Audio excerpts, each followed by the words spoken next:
अचानक फिर वहाँ पर जब हमें सैटरडे को वापस आना था, जैसे मेरे मामा जी उनके बेटे की डेथ हो गई, वो भी हार्ट अटैक से, तो एक वो टेंशन पड़ गई थी। अचार लाई, मैं अचार दिखा देती हूँ। तो ये इतना सारा लिफाफा भर के मम्मी ने दिया है, बड़ा वाला लिफाफा। इसमें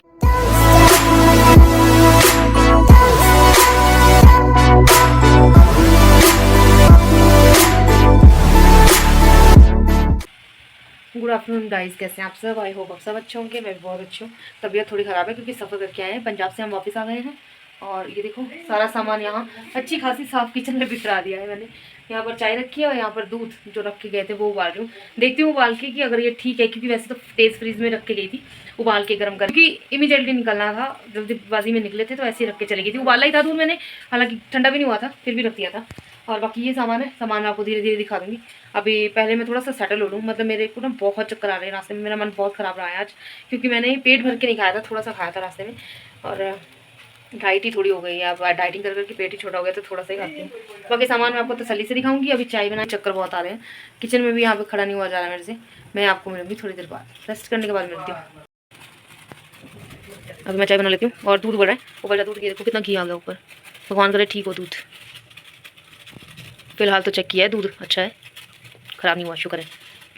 चलो ये हो गया, दूध उबल गया और इसमें मैं डालती हूँ चाय पत्ती। और ये मैं आपको पहले ब्लॉगिंग नहीं की थी ना, तो मैं बता देती हूँ। ये फ्लावर मैं लेकर आई थी अनाज मंडी से ख़रीद कर, और फिर मैंने उसको सुखाने के लिए रख दिया। जब ये सूख जाएंगे फिर मैं किसी बर्तन में रख दूँगी इनको। अभी तक इतने सूखे नहीं है जितने सूखने चाहिए थे। इसको ढक के रखो बेटा। गुड आफ्टरनून गाइस, आइए सबसे पहले मैं आपको मौसम दिखा दूँ।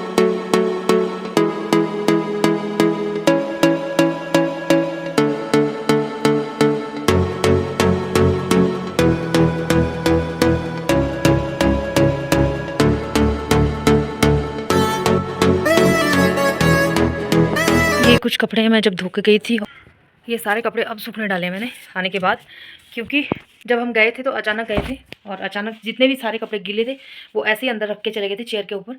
और अभी आके मैंने सूखने डाले हैं और तकरीबन हमें हफ्ता हो गया, 7 दिन लगा कर आए हम।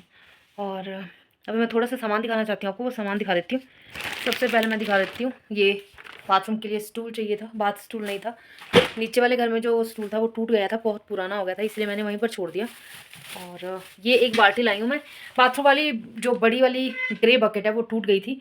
मैंने सोचा था कि मैं बाथरूम के लिए नई बाल्टी लाऊंगी, बट जो पीने की पानी वाली बाल्टी है फिर वो मैंने बाथरूम में यूज़ कर ली। और आते वक्त फिर मैंने ये ढक्कन वाली स्टील की बाल्टी ली है, और इसमें पानी स्टोर करेंगे, क्योंकि प्लास्टिक वाली बाल्टी में पानी उतना ठीक भी नहीं रहेगा, क्योंकि प्लास्टिक ठीक नहीं रहता है पीने के लिए। और कुछ एक सामान है, मैं आपको जल्दी से दिखा देती हूँ। तो ये काफ़ी बड़ा तरबूज है, आते वक्त मैंने फ्रूट लिया था और कम से कम 3.5 किलो है ये। पता नहीं मीठा होगा या नहीं, ये तो खा के पता चलेगा। और ये कुछ मैंगोज़, बनाना, और ये गुजिया। ये गुजिया मेरे को मम्मी ने दिया था, गुजिया पैक करके पहले ही रख दिया था जब उन्होंने बनाया था। और ये कुछ आलू और शिमला मिर्चें, और ये बिस्किट मैंने पुराली रास्ते में जो स्टॉपेज आता है वहाँ से ये बिस्किट लिए थे, क्योंकि बेकरी वाले बिस्किट घर पे नहीं थे और मेरा मन ख़राब हो गया था, रास्ते में तबीयत ख़राब हो गई थी, तो नींबू मुझे दिखाई नहीं दिए, तो मैंने ऑरेंजेस खरीदे थे, वो खा लिए थे। और बाकी ये डिब्बा, ये शिवानी के घर से जब हम चले थे तब उसने एक ये मिठाई का डब्बा दिया था और साथ में शगुन दिया था। इसमें है फूल गोभी, घिया, खीरे। अचार लाई, मैं अचार दिखा देती हूँ सब्जियों की खानी। ये है लहसुन का अचार, क्योंकि मुझे और दिव्यांका को लहसुन बहुत पसंद है। ये है बांस का अचार, जिसकी डिमांड मेरे मन में बहुत थी, क्योंकि बिलासपुर से एक बार अचार आया था यहाँ बिकने के लिए, तो तब से मुझे बहुत मन था कि मैं दोबारा से बांस का अचार लाऊं। तो ये मुझे मिल गया था, कहाँ से मिला है, जावली के पास से ही अचार लिया मैंने। और ये मैंने लुधियाना से लिया है मिक्स्ड पिकल, क्योंकि घर पे कई लोग आते हैं तो उनको मैंगो का अचार बहुत पसंद आता है, हालांकि मुझे मैंगो बिल्कुल पसंद नहीं है, तो गेस्ट्स के लिए ये लाई हूँ मैं। कुछ दिव्यांका के फ्रूट्स दिव्यांका ने काट लिए थे, वो ये पड़े हैं। और ये इतना सारा लिफाफा भर के मम्मी ने दिया है, बड़ा वाला लिफाफा, जिसमें बिस्किट, मटरी, फ़ैन वगैरह बहुत कुछ है। दिव्यांका कल देख भी रही थी, ये देखो काफ़ी कुछ है इसमें। और गुजिये के लिफाफे में भी मैंने मटरी के 2 पैकेट ऑलरेडी डाल दिए थे, मुझे नहीं पता था मम्मी ने इतना बड़ा लिफाफा भर के रखा है। फिर मम्मी ने ये भी दिया था आटा, क्योंकि उनको पता है मुझे पंजाब का आटा बहुत ज़्यादा पसंद है, हिमाचल का आटा मुझे बिल्कुल पसंद नहीं आता, क्योंकि या तो वो बहुत ही अजीब होता है खाने में, बिल्कुल काला होता है, और या फिर वो बिल्कुल मैदे का होता है। तो ये पंजाब का असली गेहूँ का आटा पिसवाया हुआ चक्की से, मुझे पता भी नहीं था कि मम्मी ने ये ऑलरेडी ले लिया है मेरे लिए, तो उन्होंने सीधा गाड़ी में रखवाया अरब से। बाकी ये बिखरा हुआ सामान इसलिए क्योंकि कल हम जब आए हैं तो सामान यहीं पर रख दिया था मैंने। और ये अचार और भी है मेरे पास, मैं काफ़ी तरह के अचार लाई हूँ। और ये 2 तरह के अचार जावली से लिए। ये दिव्यांका नहीं खाएगी, मैं नहीं खाऊंगी, ये पतिदेव खाएंगे, ये उनके लिए है अलग से। ये आप समझ ही सकते हैं कि कौन से अचार होंगे। और कुछ एक चीज़ें, ये एक बैग मैंने ख़रीदा था लुधियाना से, 100 रुपीज़ में आया ये। और ये मैंने इसलिए ख़रीदा कि दिव्यांका को जब मैं स्कूल से लेने जाती हूँ तो इसमें एक आध सब्जी तो आ जाएगी, तो ईजी रहेगा उठाने के लिए, इसलिए छोटा सा भी है। और अभी ये सामान मैंने खोला ही नहीं है, ये बैग हमारा जैसे कि तैसे पड़ा हुआ है। अभी निकालने हैं कपड़े, और ये कपड़े भी सेट करके रखने हैं, हैंगर में लगाने हैं। और ये चीज़ मैं ज़रूरी दिखाना चाहूँगी आपको, होली आने से पहले मैं ये रंग लाई थी, लेकिन ये जैसे थे वैसे के वैसे रह गए, क्योंकि होली वाले दिन तो हमें मॉर्निंग में निकलना पड़ा था।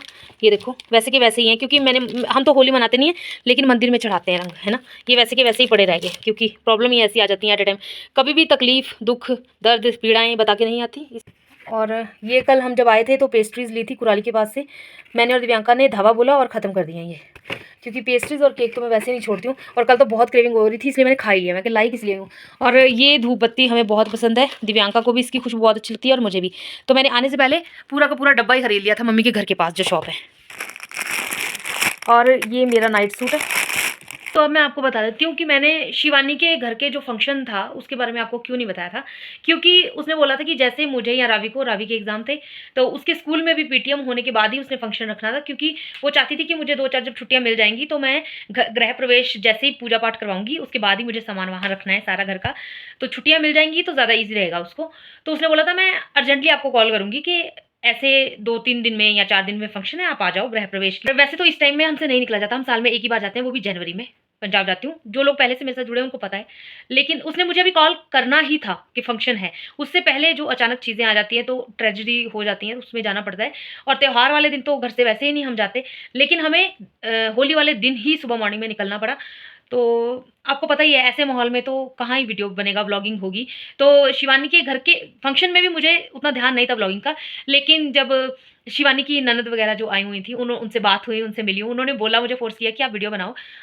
उनसे बहुत अच्छा बॉन्ड हो गया है मेरा, मतलब लगा ही नहीं हम पहली बार मिले हैं सबसे। और मैंने फिर व्लॉगिंग स्टार्ट की थी, हालांकि मेरा मन नहीं था, क्योंकि मेरा मन 1.5-2 महीने से वैसे ही अपसेट था। और मेरा सामान बहुत ज़्यादा है, मैं सच बताऊँ तो इतना ज़्यादा कि मैं संभालते संभालते यहाँ पर भी मैंने जब संभाल दिया तो उसके बाद पेंट वाले आए थे, फिर मुझे सामान निकालना पड़ा था।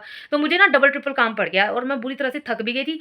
बीच में मैं 8 तारीख को शिवरात्रि थी, 9 तारीख को मेरी तबीयत बहुत ज़्यादा बिगड़ गई थी। उसके बाद ये ट्रेजेडी हो जाती है अचानक। फिर वहाँ पर जब हमें सैटरडे को वापस आना था कि हम सैटरडे को वापस चले जाते हैं, उसके बाद क्या हुआ, जैसे मेरे मामा जी हैं कोई, उनके बेटे की डेथ हो गई, वो भी हार्ट अटैक से। तो एक वो टेंशन पड़ गई थी, तो नहीं तो हम सैटरडे को वापस आ जाते हैं। और फिर हम संडे को वापस आए हैं, और वो भी इसलिए क्योंकि दिव्यांका का स्कूल था। दिव्यांका को स्कूल की टेंशन बहुत रहती है कि मुझे स्कूल जाना है, 10th क्लास में हो गई है, तो फिर 10th क्लास है, सीनियर क्लास है, तो जाना ही पड़ता है। अगर चैप्टर मिस हो गया तो मतलब कुछ नहीं कर पाते फिर। और वीडियो को लाइक और शेयर कर देना, चैनल को सब्सक्राइब कर लेना, क्योंकि कोशिश करूंगी अब रेगुलर वीडियो डालूं, क्योंकि सब बोलते हैं कि जब चैनल है, वीडियो बनाते हो तो रेगुलर क्यों नहीं बना पाते हो। देखो एक तो घर का इतना काम होता है, फिर दिव्यांका को स्कूल से भी लाना होता है, स्कूल से आने जाने में इतने घंटे लग जाते हैं कि बहुत ज़्यादा काम रुक जाता है। दिव्यांका को कोशिश करूंगी कि वो, वैसे तो आधे आधे रास्ते तक आ जाती है, वो कोशिश करूंगी कि वो घर तक पहुंच जाए या गेट तक ही पहुंच जाए तो मैं ले आऊँ। और ऊपर से फिर सिलाई का काम आ जाता है, उसमें भी टाइम देना पड़ता है, सुई धागा ये वो लाइनिंग वगैरह सब लाना पड़ता है, उसमें टाइम लग जाता है काफ़ी। हर काम अपना टाइम लेता ही है, और घर की फिर सफाई में निकल जाता है, 12-1 वैसे ही बज जाते हैं। और यहाँ से जाना पड़ता है पैदल, टैक्सी टाइम से मिलती नहीं है, बस यहाँ पर आती नहीं है क्योंकि बस वाला रोड ही नहीं है ये। तो कम से कम 1.25 घंटा तो मुझे चाहिए, अगर मैं आराम से भी चलूँ तो 1.5 घंटा मुझे चाहिए दिव्यांका के स्कूल तक, मेरे घर से 1.5 घंटा। तो उसमें भी कई बार मैं लेट हो जाती हूँ, मुझे भाग भाग के जाना पड़ता है। तो बस यही है सब कुछ जो भी आपके सामने है, सामान मैंने आपको दिखा दिया। तो यूट्यूब पे कमेंट करो ताकि आपको पता चल जाए मैंने सामान दिखाया, अप्रिशिएट किया करो। कोई कमेंट ही नहीं करता, वीडियो नहीं देखता, तो चैनल आगे कैसे बढ़ेगा। 4 साल हो गए हैं, चैनल आगे नहीं बढ़ रहा है। मुझे पता है बढ़ जाएगा, लेकिन टाइम तो लगता है हर चीज़ में। फिर भी मैं अपना काम नहीं छोड़ूंगी, क्योंकि मुझे तो बहुत मज़ा आता है अपने मन की बात कहने में, या फिर कुछ भी बोल देने में, कुछ बताने में। क्योंकि अगर कोई आपके पास सुनने वाला नहीं है ना, कम से कम आपकी ऑडियंस तो है आपके पास सुनने के लिए। तो मैं नए घर में आके बहुत खुश हूँ, और चैनल को सब्सक्राइब कर लेना। मिलते हैं नेक्स्ट वीडियो में, तब तक के लिए अपना बहुत ध्यान रखना। Thanks for watching, bye.